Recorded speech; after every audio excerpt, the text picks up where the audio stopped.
가라. 가서 사람이 아니라 짐승이 되어 살아남아라. 1904년 2월 평양 대동강 포구. 9살 소년 유일한의 세상이 무너졌습니다. 아버지는 울지 않았습니다. 대신 아들의 덜덜 떠는 어깨를 거칠게 밀어 이름도 모르는 서양인 선교사에게 던져버렸습니다. 아버지, 저를 파시는 거예요? 제가 뭘 잘못했는데요? 소년의 비명은 영하 20도의 칼바람에 찢겨 나갔습니다. 배가 멀어질 때까지 아버지는 단 한 번도 뒤를 돌아보지 않았습니다. 9살 아이의 가슴에 박힌 건 슬픔이 아니라 살을 애는 듯한 배신감과 생존을 향한 지독한 도끼였습니다. 조국은 망했고 부모는 나를 버렸으며 이제 눈앞에는 집어삼킬 듯한 태평양뿐입니다. 이것은 위인전이 아닙니다. 사지로 내몰린 한 소년이 어떻게 조국을 집어삼킬 괴물로 진화했는가에 대한 잔혹한 기록입니다. 지금 대한민국 역사상 가장 비정한 성공기가 시작됩니다. 미국 중부 네브래스카주 키니커니. 이곳은 소년 유일한에게 천국이 아닌 거대한 감옥이었습니다. 9살 소년이 마주한 미국은 기회의 땅이 아니라 차별과 멸시의 땅이었습니다. 당시 미국인들에게 동양인은 황색 위험옐로 패럴이라 불리는 더러운 이방인일 뿐이었습니다. 일하는 매일 새벽 4시에 눈을 떴습니다. 영하 20도의 칼바람이 몰아치는 거리에서 신문을 배달했습니다.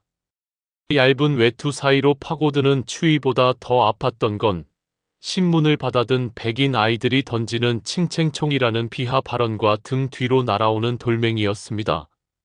어느 날 신문을 배달하던 일하는 골목에서 백인 무리에게 가로막혔습니다.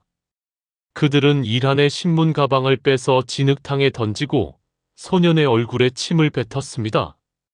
왜? 나는 아무 잘못도 하지 않았는데. 단지 내가 힘이 없어서인가? 내 조국이 약해서인가? 진흙범벅이 된 신문을 주워 담으며 일하는 입술을 피가 나도록 깨물었습니다. 그때 소년의 뇌리에 번개처럼 스친 생각이 있었습니다. 실력 없는 분노는 비굴함일 뿐이다. 울지 마라. 울면 지는 것이다. 내가 저들보다 더 강해지고 더 똑똑해져서 감히 내 이름 석자 앞에 침 뱉지 못하게 만들겠다. 이날 이후 유일한의 눈빛은 달라졌습니다. 그는 식당 바닥을 닦으면서도 영어 단어장을 손에서 놓지 않았고 잠을 아껴가며 서양의 법과 경제를 파고들었습니다. 그는 자신을 괴롭히는 세상을 향해 성공이라는 가장 잔혹한 복수를 준비하기 시작한 것입니다. 고등학교 시절 유일한은 뜻밖의 장소에서 자신의 존재감을 증명합니다. 바로 미식 축구장입니다. 170cm도 안 되는 동양인 소년이 자기보다 머리 하나는 더 큰 90kg 거구들 사이로 뛰어들었습니다. 경기 휘슬이 울립니다.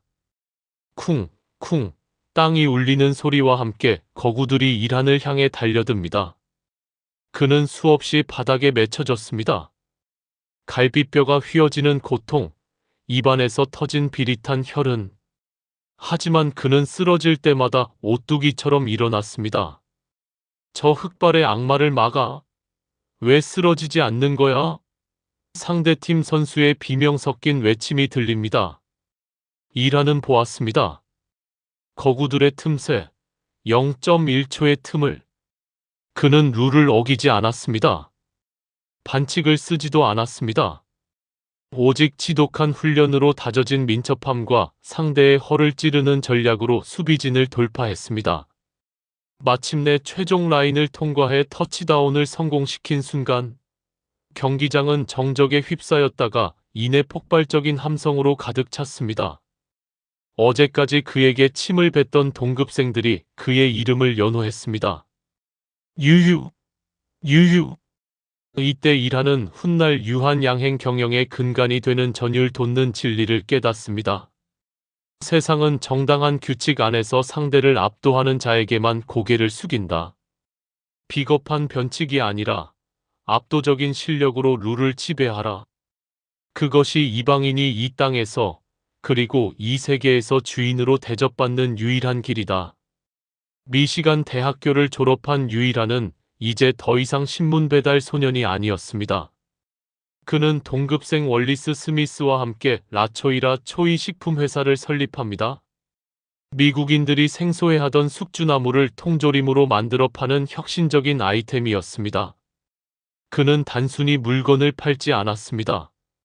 그는 미국인들의 입맛을 분석했고 동양의 신비라는 마케팅을 입혔습니다. 창업 몇 년 만에 라초이는 미국 전역의 식탁을 점령했습니다. 30대 초반의 나이에 그는 지금 가치로 수천억 원에 달하는 거금을 손에 쥐었습니다. 화려한 파티, 최고급 자동차, 미국 상류 사회의 일원으로서 누리는 안락함. 하지만 그 화려함 속에서 유일하는 채워지지 않는 갈증을 느꼈습니다. 밤마다 그는 9살 때 아버지가 목에 걸어준 은십자가를 만지며 대동강변의 차가운 파도 소리를 떠올렸습니다. 그러던 1925년 운명의 편지 한 통이 도착합니다. 일하나, 조국의 백성들이 죽어가고 있다. 폐병이 돌고 기생충이 창궐하는데 약한 알이 없어 어린아이들이 길바닥에서 거품을 물고 쓰러진다. 일본 놈들은 약을 무기로 우리를 노예로 만들고 있구나. 금동전이 쏟아지는 화려한 사무실에서 유일하는 눈을 감았습니다. 거울 속에는 비단 옷을 입은 성공한 사업가가 있었지만 그의 영혼은 여전히 9살의 그 얼어붙은 포구에 서 있었습니다. 나는 여기서 배부른 돼지로 늙어 죽을 것인가?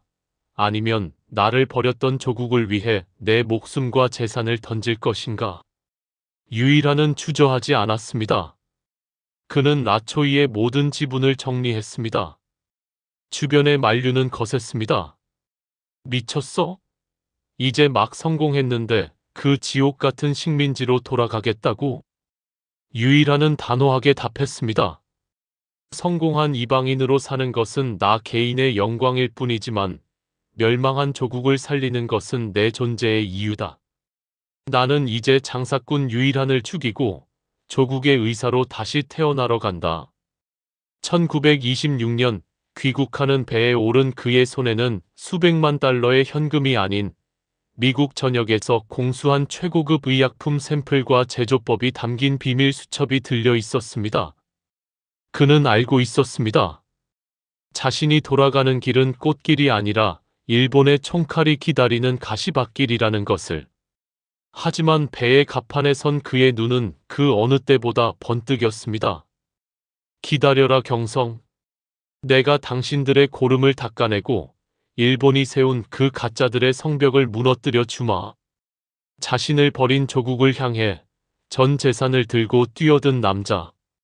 이제 다음 장에서는 일본 제약 카르텔과의 피 튀기는 전쟁, 유한양행 잔혹사가 시작됩니다.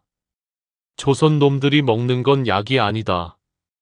그건 일본이 던져준 사탕이거나 천천히 죽어가는 독이다. 1926년 경성역에 나타난 유일한의 눈에 비친 조국은 거대한 시체 보관소였습니다. 일본 제약사들은 조선인의 목숨을 담보로 폭리를 취하고 있었고 거리는 폐병과 기생충으로 썩어가고 있었습니다. 미국에서 백만장자가 되어 돌아온 31살의 야수 유일한. 그는 정장 대신 가운을 입는 대신 자본이라는 총을 들었습니다. 나 유일한이 왔다. 이제 조선의 생명으로 장사질하던 내 놈들의 시대는 끝났다. 일본 카르텔의 비웃음과 조선 총독부의 총구 앞에서 그는 단 한 걸음도 물러서지 않았습니다. 지금 가짜 약이 판치는 세상에 진짜가 나타나 버리는 피 튀기는 전쟁, 그 전율 돋는 현장으로 당신을 초대합니다. 유한양행이 종로에 깃발을 꽂자 경성 경제계는 비웃음으로 가득했습니다. 당시 조선 의약품 시장은 다케다, 산교 같은 일본 거대 기업들이 90% 이상을 장악하고 있었습니다. 그들에게 유일한은 그저 미국 물 먹고 돈 자랑하러 온 뜨내기일 뿐이었죠. 유일한은 집무실 창밖으로 보이는 일본 제약사들의 화려한 건물을 응시했습니다. 그의 심장은 분노로 뛰고 있었지만 머리는 얼음처럼 차가웠습니다. 저들은 약을 파는 게 아니라 지배를 팔고 있다.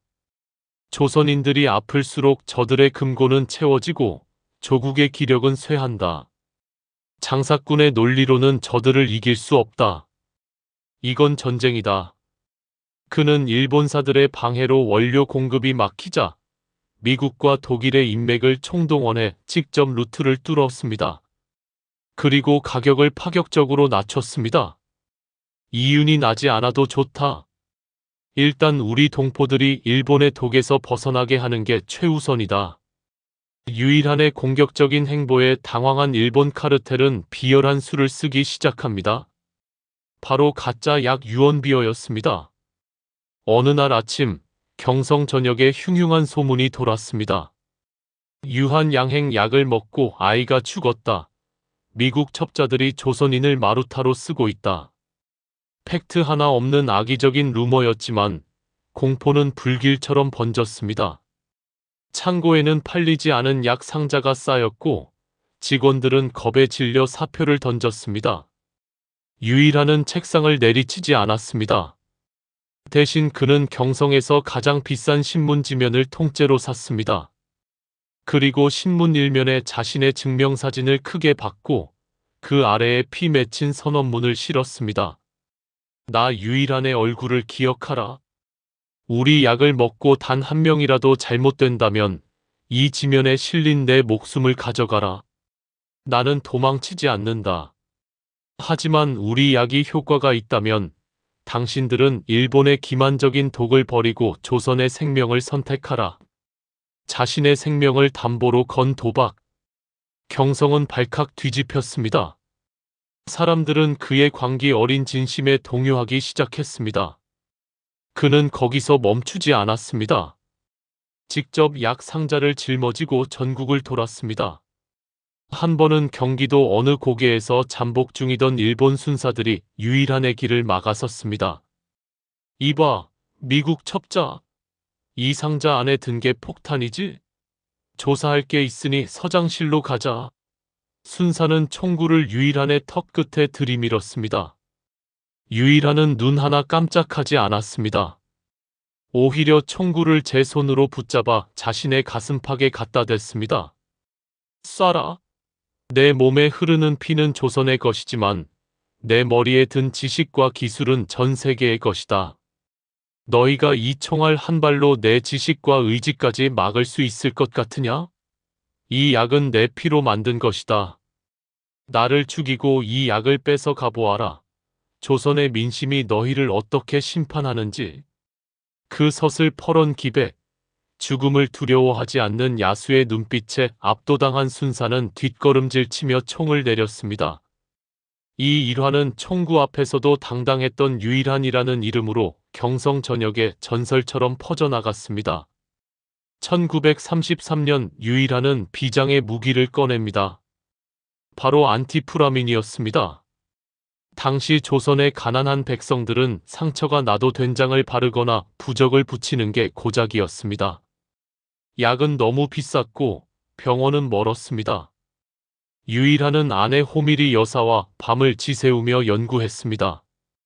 약값은 보리 한 대보다 싸야 합니다. 그래야 내 동포들이 돈 때문에 생명을 포기하지 않습니다. 가장 싼 가격에 최고의 효과를 내는 배합, 그것만이 우리가 이 땅에 존재하는 이유입니다. 안티프라민은 단순히 연고가 아니었습니다. 그것은 민족의 자존심이었습니다. 일본산 비싼 약을 비웃듯 저렴하면서도 강력한 치유력을 가진 이 연고는 순식간에 조선의 모든 가정집 머리맡에 놓였습니다.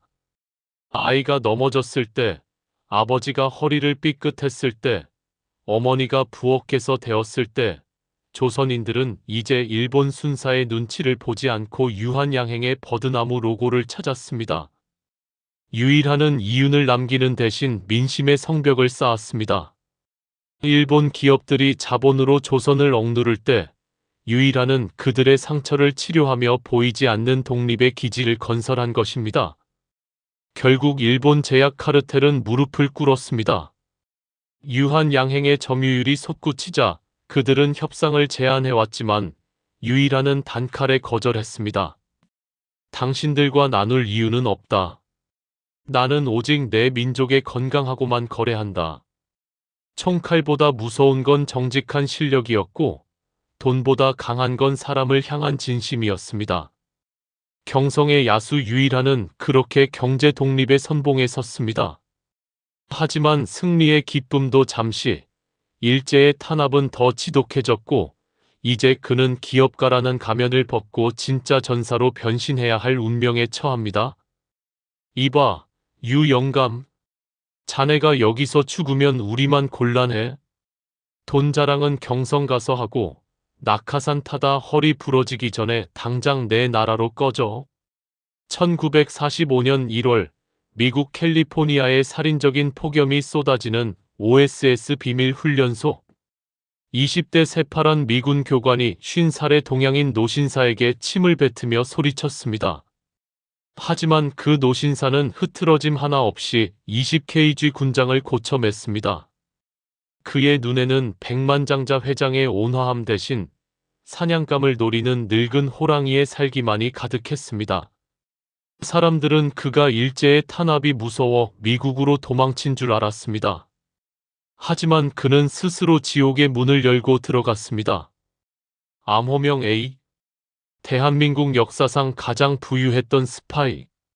나라 없는 부자는 도살장에 끌려가는 돼지와 같다. 지금 죽음을 앞둔 50세의 회장이 자살 특공대가 되어 한반도 침투를 준비했던 그 전율 돋는 넵코 작전의 실체를 공개합니다.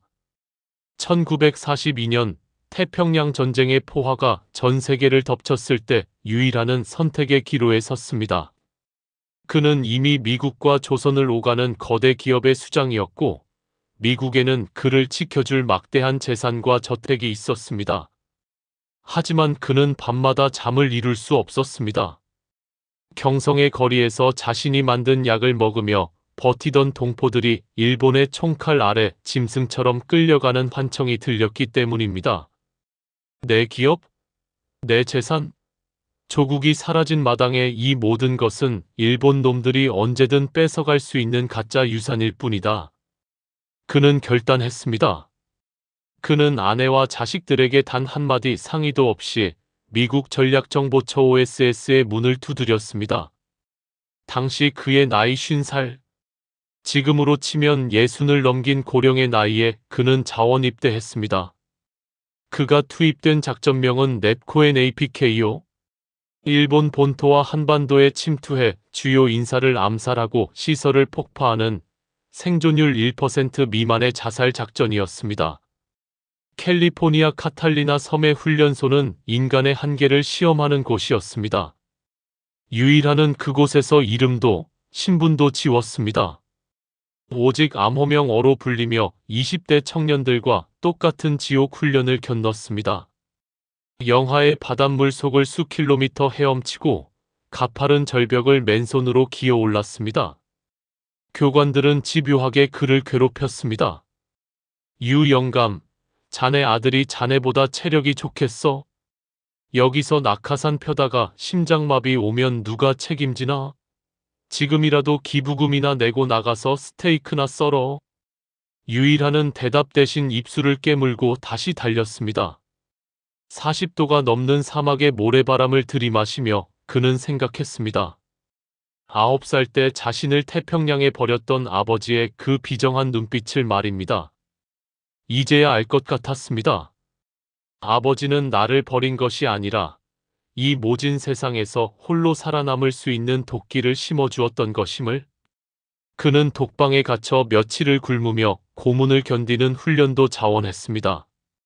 거꾸로 매달려 코에 물이 들어오는 고통 속에서도 그는 유한 양행의 비밀 루트와 침투 경로를 단 한 자도 발설하지 않았습니다.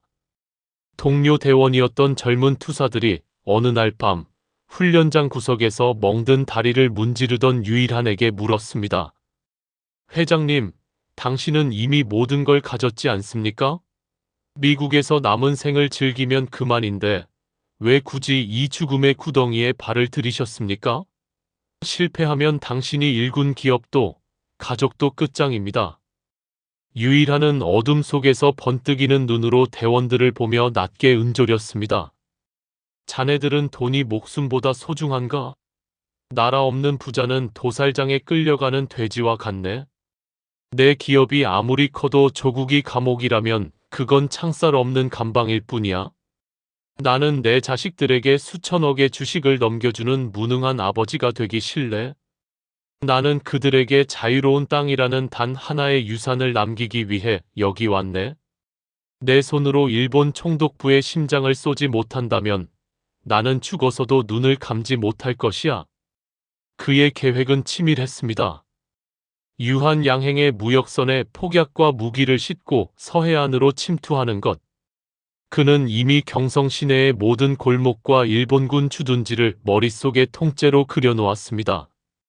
그는 회장이 아니라 조국을 되찾기 위해 지옥에서 돌아온 복수의 화신이었습니다. 매일 밤 그는 좁은 훈련소 침대에서 자신의 가슴 안쪽 주머니에 숨긴 청산가리 캡슐을 만졌습니다. 체포되는 순간 유한 양행의 비밀을 지키고 당당히 죽음을 맞이하겠다는 기업가로서의 마지막 결기였습니다. 하지만 운명은 가혹했습니다. 작전 실행을 불과 며칠 앞둔 1945년 8월 일본의 무조건 항복 소식이 들려왔습니다. 훈련소는 환호성으로 가득 찼습니다. 대원들은 서로를 껴안고 울며 기뻐했습니다. 그러나 오직 한 사람, 암호명 A 유일한만은 훈련소 연병장 한가운데 주저앉아 통곡했습니다. 그것은 기쁨의 눈물이 아니었습니다. 자신의 손으로 직접 적의 심장을 뚫지 못했다는 그 처절한 복수의 기회를 놓친 투사의 절규였습니다. 우리 힘으로 끝냈어야 했다. 우리 손으로 저들의 항복 문서를 받아냈어야 했다. 그래야 이 땅의 주인들이 고개를 들고 살 수 있었는데. 그는 비록 총알 한 발 쏘지 못하고 돌아왔지만 넵코 작전은 그를 진정한 거인으로 리부트시켰습니다. 그는 50살의 나이에 자신의 목숨을 바치는 경험을 통해 세상의 모든 부귀영화가 한 줌의 재와 같다는 것을 뼛속 깊이 새겼습니다. 죽음을 각오하고 돌아온 자에게 두려울 것은 아무것도 없었습니다. 전쟁이 끝난 후 그는 다시 양복을 입고 유한 양행의 회장실로 돌아갔습니다. 하지만 그 양복 안쪽에는 넵코 훈련소에서 입었던 땀냄새 찌든 군복의 정신이 흐르고 있었습니다. 그는 이제 단순히 약을 파는 장사꾼이 아니었습니다. 그는 국민의 생명을 지키는 전사였고 권력의 탐욕에 맞서는 강철 같은 시니어가 되었습니다. 자신의 목숨을 던져본 사람만이 전 재산을 던질 수 있습니다. 넵코 작전의 그 처절한 사투는 훗날 그가 왜 자식들을 해고하고 왜 전 재산을 사회에 환원하며 내 것은 아무것도 없다고 당당히 선언할 수 있었는지를 설명해주는 가장 강력한 근거가 됩니다. 내 주머니를 채우기 위해 환자들의 피눈물을 섞을 순 없다. 털어봐라. 단 1원이라도 부정하게 섞인 돈이 있다면 내 목을 쳐도 좋다. 여보, 장사꾼의 약은 사람을 속이지만 의사의 약은 생명을 구하는 법이요. 당신의 손으로 조선의 고통을 멈춰주시오. 1933년 유일한 박사는 아내 호미리 여사 앞에 무릎을 맞대고 앉았습니다. 당시 경성은 일본산 비싼 약들에 저당 잡힌 거대한 병동이었습니다. 아이들은 추위에 손등이 터져 피가 흘러도 된장을 바르며 버티던 시절 유일한은 결단했습니다.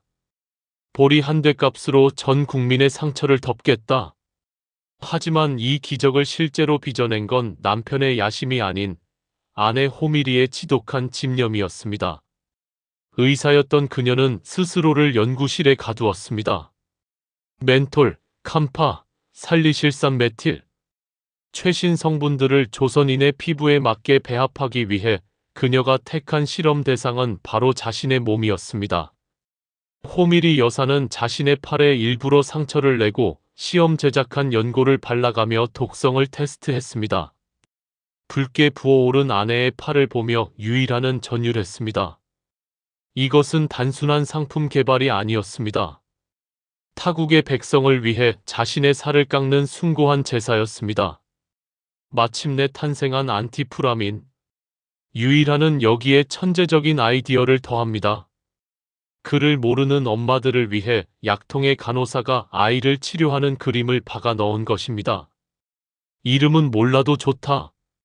저 그림만 보면 나를 살리는 약이라는 걸 알게 하라.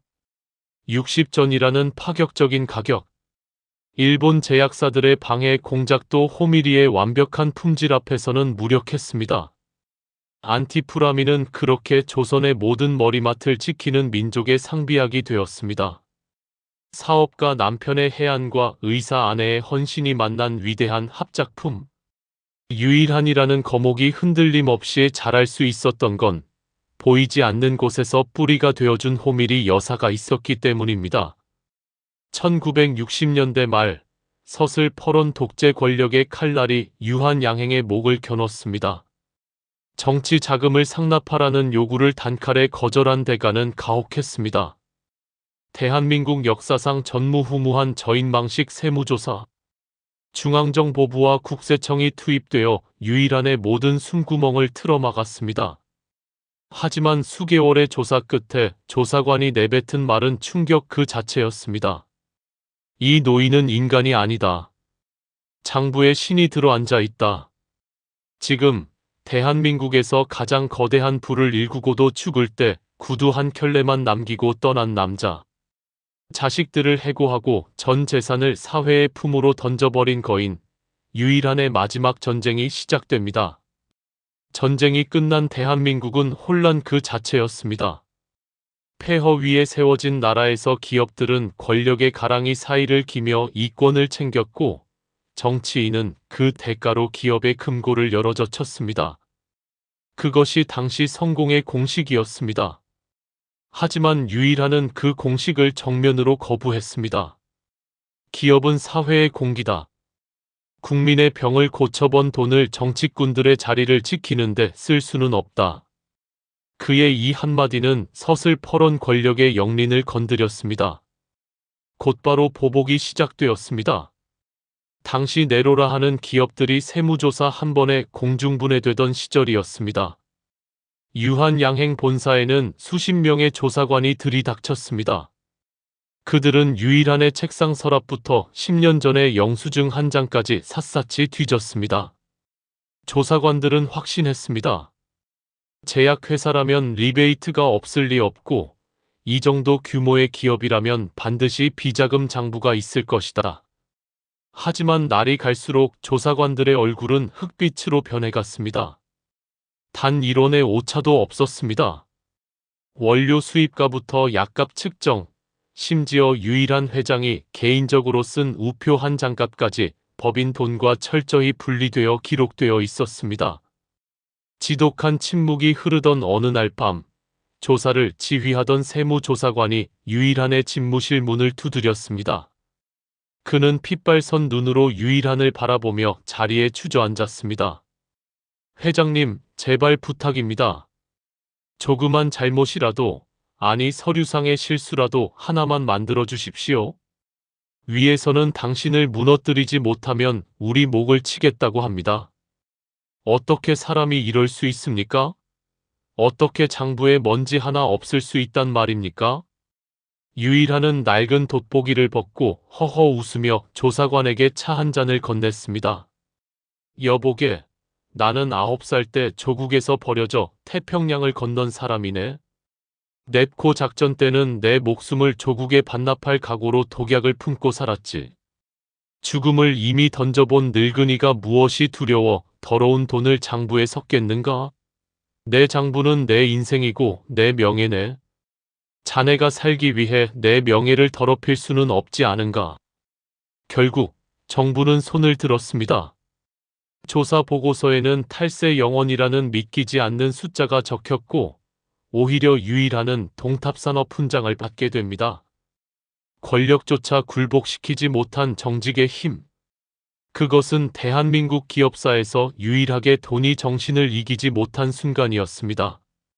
하지만 유일한의 진짜 전쟁은 이제 시작이었습니다. 외부의 적을 물리친 그가 마주한 마지막 적은 바로 내 안의 욕망, 즉 자식에 대한 집착이었습니다.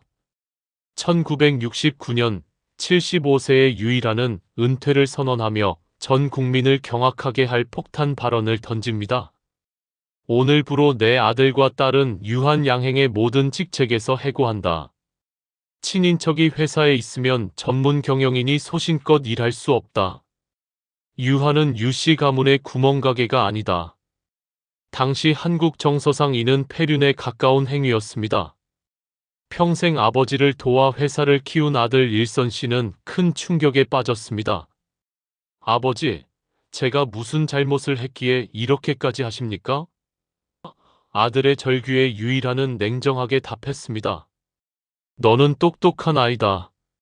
그러니 내 그늘 밖에서 내 힘으로 일어서라. 기업을 물려주는 건 너에게 독약을 주는 것과 같다.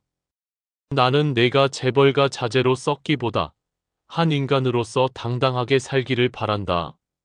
내 재산은 이 땅의 아픈 학생들을 위해 쓰일 것이다. 그것이 내 마지막 가르침이다. 유일한은 아들에게 단 한 주의 주식도 남기지 않았습니다. 손녀 유일링에게는 너라는 꽃을 피울 대학 학자금만 남긴다며 딱 1만 달러만을 남겼습니다. 그는 자신이 죽고 난 뒤 자식들이 재산 다툼을 벌이며 추해질 가능성을 뿌리부터 잘라버린 것입니다. 1971년 3월 11일 거인이 마지막 숨을 거두었습니다. 그가 떠난 병실에는 거부의 흔적이라고는 찾아볼 수 없었습니다. 10년 넘게 구두방에서 기워 신어 가죽이 딱딱해진 구두 한 켤레, 잉크가 번져 알아보기 힘든 낡은 수첩, 그리고 낡은 양복 한 벌이 전부였습니다.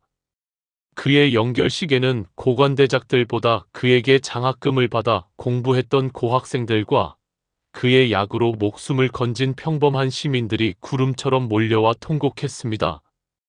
그들은 유일한이라는 이름의 인간이 남긴 진짜 유산이 무엇인지 알고 있었습니다. 나는 9살 때 빈손으로 이 땅을 떠났고 오늘 다시 빈손으로 돌아간다. 내가 남긴 것은 오직 당신들의 건강뿐이다. 유일한의 죽음은 끝이 아니었습니다.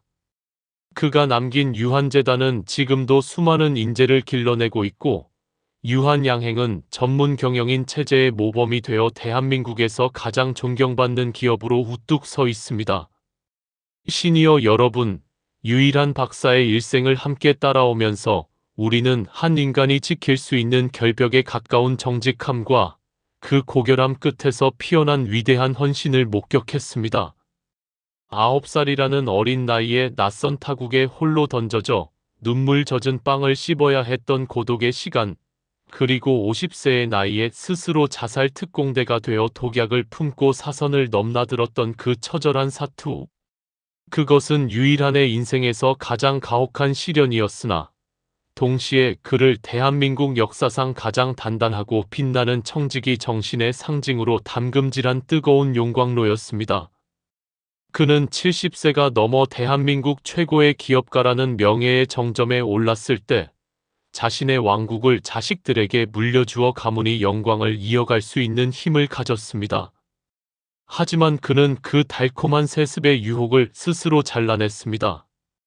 대신 자신을 평생 보필한 아들을 해고하고 손녀에게는 고작 대학 등록금만을 남겼습니다. 그리고 76세의 나이로 세상을 떠날 때 그는 평생 일군 거대한 부라는 과실을 미련 없이 사회에 돌려주고 스스로 빈손의 길을 택했습니다. 유일한 박사의 삶은 오늘 우리 시니어들에게 묻습니다. 당신의 노년기는 무엇을 남기기 위해 존재합니까? 그의 마지막 행보는 재산을 쌓거나 가문의 권력을 공고히 하는 데 있지 않았습니다. 그가 임종 직전까지 낡은 구두를 고쳐 신고 자신의 전 재산을 가난한 학생들의 장학금으로 내놓았던 그 단호한 결정들은 그가 세상의 모든 사적인 욕망과 집착을 내려놓고 오직 사회적 책임이라는 가장 숭고한 유산을 완성했던 인생의 결실기였습니다. 죽을 때 가지고 갈 수 있는 것은 아무것도 없습니다. 남겨진 이들이 당신의 이름 앞에서 고개를 숙이게 하는 것, 그것만이 진정한 유산입니다. 그의 이 말은 단순히 성공한 부자의 도덕적 훈계가 아니었습니다. 그것은 그가 개인의 소유욕과 자식에 대한 미련을 버리고 모든 고난을 이겨내며 가장 깨끗하고 품격 있는 인격을 완성하겠다는 노년의 서슬퍼런 선언이었습니다. 시니어 여러분, 노년기는 절대 무언가를 잃어가는 상실의 시기가 아닙니다. 오히려 우리가 평생 동안 겪어온 좌절과 성공, 눈물과 웃음이 비로소 지혜의 시력이 되어 세상의 헛된 욕망들을 꿰뚫어보고 진정으로 가치 있는 것, 즉 남겨야 할 정신적 유산에 집중할 수 있게 되는 축복받은 시간입니다. 여러분의 인생에도 태평양을 건너던 9살 소년의 두려움 못지않은 모진 풍파와 고독의 시간이 있었을 것입니다. 그러나 유일한 박사가 70세를 넘어 비로소 인생의 가장 위대한 마침표를 찍었듯이 여러분의 노년은 모든 경험의 파편들이 하나로 모여 가장 강인하고 품격 있는 인격을 완성해가는 시기입니다. 지금 이 시기가 바로 여러분의 인생 이막에서 과거의 집착과 미련을 넘어 나만의 낡은 구두를 신고 새로운 나눔의 승리를 선언할 때입니다. 유일한 박사가 가족의 부를 버리고 민족의 신뢰를 얻은 것처럼 시청자 여러분은 인생 후반기에서 무엇을 내려놓았고 그 비워진 자리에서 어떤 새로운 가치와 평안을 발견하셨습니까? 댓글로 여러분의 삶의 깊은 이야기를 함께 나눠주세요.